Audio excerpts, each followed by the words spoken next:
Welcome to Tea Time with Craig for Large Intestine Week 3. Having a little cup of tea, getting ready to start our last week. As a quick check-in, I'm on doing the cleanse myself as I do every cleanse with my clients. And if you're doing this online, just make note about, we had a social event last night. I went out and actually had a drink and actually had a little bit of chocolate too. And so, we do our best that we can. And if I was if I had cancer or if I was really struggling, those things would not have happened. So it's like our be speaking about this later, but our intention and our attention or intention is like an arrow. And there's been times in my life where you shoot the arrow, and with cleansing, the more we cleanse, the more quote unquote compliant we are. Typically, the faster results we get.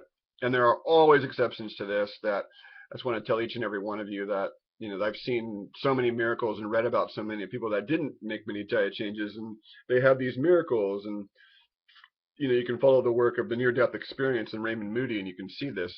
So let's move on to slide 2. I just really want to offer, how are we doing in our cleanse, and being sort of discerning about, how we're evaluating, because many traditions all state the same thing in the traditional ways, and that's the seat of vata is in the colon. The beginning of toxicity is the colon, and the beginning of emotional stress is in the colon too. In a sense, the emotional colon is sort of holding on too much to things and overscheduling ourselves, which would be equivalent to overeating. So, the modern world sort of like, we have deprivation consciousness forced upon us. There's not enough time, not enough stuff to shop for, not enough stuff to accumulate in our life. And there's not enough days to work to earn enough money, which is part of the deprivation cycle. And there's this shining awareness that I've been reading through some old poems I used to write 10 years ago in silence, and I'm sharing those on my blog site for that reason of, just I'm a presentation on a blank canvas, is what you see here before you. And so when we get vata deranged, the canvas gets a little bit like, rook, what's that, a rook blot or whatever? I don't forget what you call that, but I don't really care. So this vata thing is sort of like nervous energy, and it's like the wind in a way. It moves around, and if you're outside in the air, you can see how wind will start moving and it'll move the other way. And thoughts are like that. You can understand how when you're sitting and you think, God, I'm just sitting here quietly. My mind's going over here. It's going over there. It's going up here. It's going down there. And that's what vata is like. And the seat of that's in the colon. And modern science has now proven that, we have more nervous cells and system probably in our gut than even in our brain. So, what's our direction? Are we on track? And when I say on track, I mean, I'm quote unquote a bit off track according to the rules of the cleanse, but I'm right on track because my intention here is to honor my process and do the best I can. I'm not here to be 100% compliant. I'm here to hold the container for you as people. And part of my holding of the container is, if I'm on my 50th cleanse, I've squeezed the sponge so many times that things come in and things go out fairly quickly for me. And so don't be too hard on yourself, and don't try and get it right. And then if you don't get it right, oh, well, I'll just give up.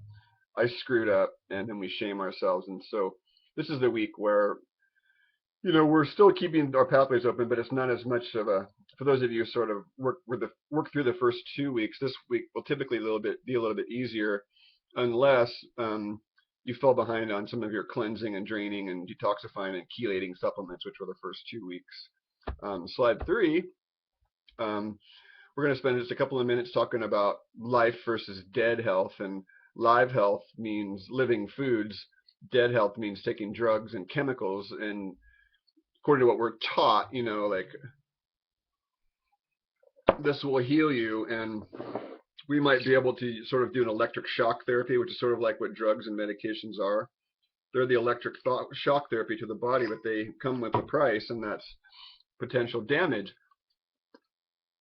And here I sit eating my Chiwan Prash that is part of the cleanse, and it's a tasty thing. I'm drinking my tea, and these are living compounds.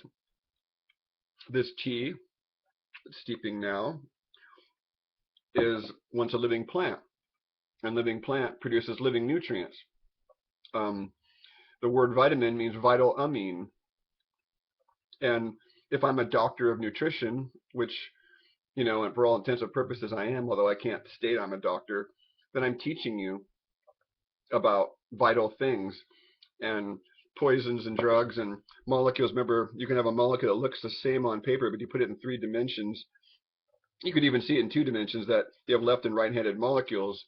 And most molecules that are in nature are a certain hand, and then the other hand are the chemicals that are said to look like natural flavors and natural colorings, and niacin in a chemical form versus niacin as part of the living B complex, or ascorbic acid in a chemical form versus part of the living complex of vitamin C. And these end up causing congestion in the body because the body can't use, as you can see, a screw won't go on if it's not, if you have a left or a right-handed screw, it's not going to fit in the place where the screw goes. So, that's just some important point here moving forward, and that's why we cleanse, because we begin to get a taste of more chi, more energy, and then we sort of can't go back to the way things used to be. And I'm teaching you about intent as part of this slide 3. Nature and plant-based natural foods, nature all, because natural doesn't mean anything to me anymore as far as the way the powers that be have, our corporatocracy world has sold us. Natural is basically a diluted word, so I've put nature all there at the bottom of the slide. And these plants can amplify our intent. Is our intent wholesome, health, healing, connection with others, connection with ourselves? And so let's go to the next slide now, slide 4. And this is a lovely picture I got on Google Images from a Rilke poem. I'm going to read that in a little bit. So I wrote a poem a while back, or a year ago, about the sky allows everything. Do you see the sky whining about clouds in it, or rain in it, or planes in it? And awareness and consciousness is like that. And as my teacher once said, go and see for yourself. And the only reason I'm spending time on this now for all of you is because this is really where peace is found, is understanding that what arises in us isn't us, but yet we must take responsibility for our actions and for what comes within us. So there's a bit of a paradox here of, oh shit, I need to take responsibility,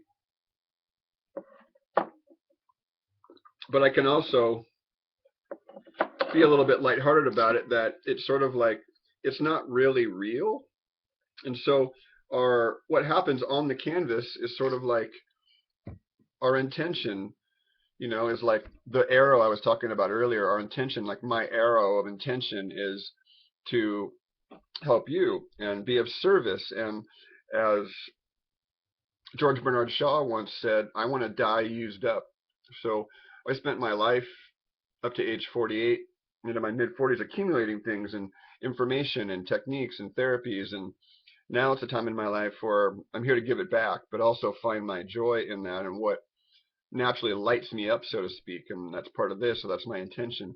My attention must remain focused and not overwhelm myself, as all of us will learn. So that builds up what's called the emotional toxic stress cycle. And part of the emotional toxic stress cycle is when we hold on to things too much, or we're not able to let go. When Jesus said you are already forgiven in the Gospels, he wasn't kidding. You are already forgiven. It's just that we hold on ourselves, and we can all see that, because there's a point where all of us can see, like, oh my God, I've been such a fool. And so we get emotional, right? But to emote is energy in motion, emotion.